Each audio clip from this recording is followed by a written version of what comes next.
Let's take a look at how to find tints, shades, and tones in Photoshop, and also how to use an adjustment layer to make something that we can come back time and time again to adjust.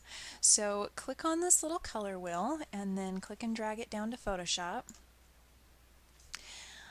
Alrighty, now we're going to use the hue and saturation option to affect this wheel.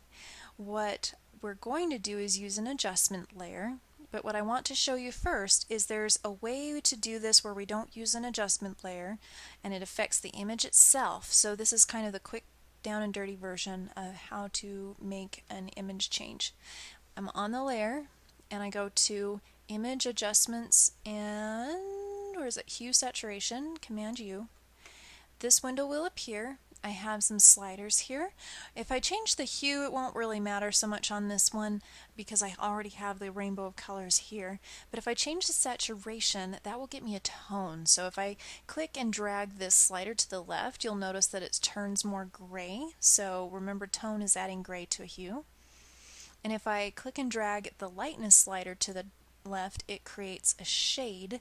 And if I drag it to the right, it creates a tint. And I can do both of these, so I can actually have it more in the gray area as well as being tinted.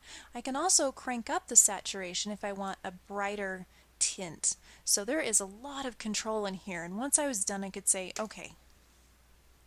Once I hit OK, that changes the pixels of this image permanently. And if I saved this file and closed it, I would never be able to open it again and get that original color wheel. I'd have to actually go back to the website and re-download it. What I want to do today is show you how to make adjustments like this without making them permanent to that image and something that you can come back and adjust multiple times. So if you've been following along with me, go to your History panel.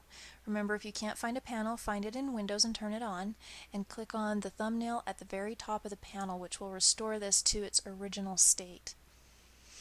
Alright, so adjustment layers.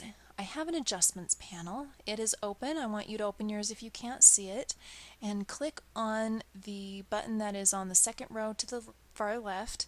You'll notice as you hover over these, the word will show you what that adjustment is for. So we are doing hue and saturation. Alrighty, so this pulls up a panel which is called Properties, and we can affect the same things we were just doing, but you'll notice as I do, there's not an OK button to finalize it. And the reason why is there's nothing to finalize. This is a editable adjustment that we could come back and edit at any time. And if I wanted to pick one of these colors, there's one thing I have to do first. You see over here in the thumbnail layer how I've got these little white brackets around the white box. So this is called a layer mask. It is automatically added when this layer is created. We won't be using that for this, and if I leave it on there, I can't actually pick any of these colors. So if I have my eyedropper tool by hitting I and I try and click, what it's actually seeing is the white of this layer. So to be able to use this and pick the colors we want, you need to click on this little box with the gradient, and then when you click out here you can actually get a color. If I turn this layer to hide it, so by clicking this little eyeball on the left of the layer, I hide the layer, I can see my very original layer.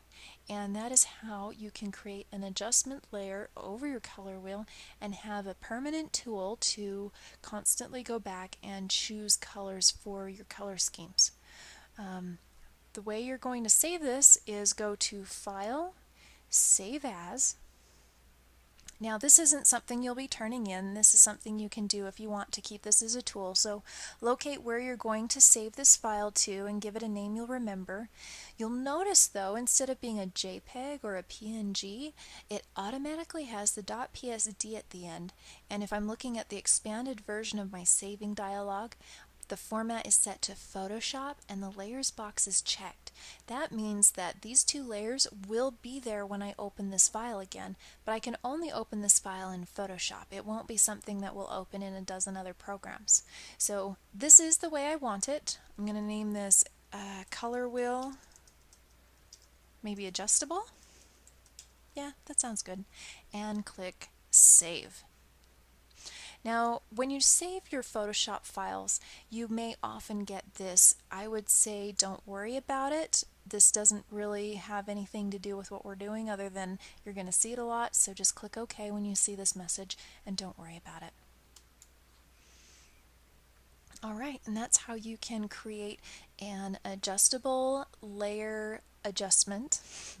So a layer adjustment over a color wheel so you can have a color picking tool for the future.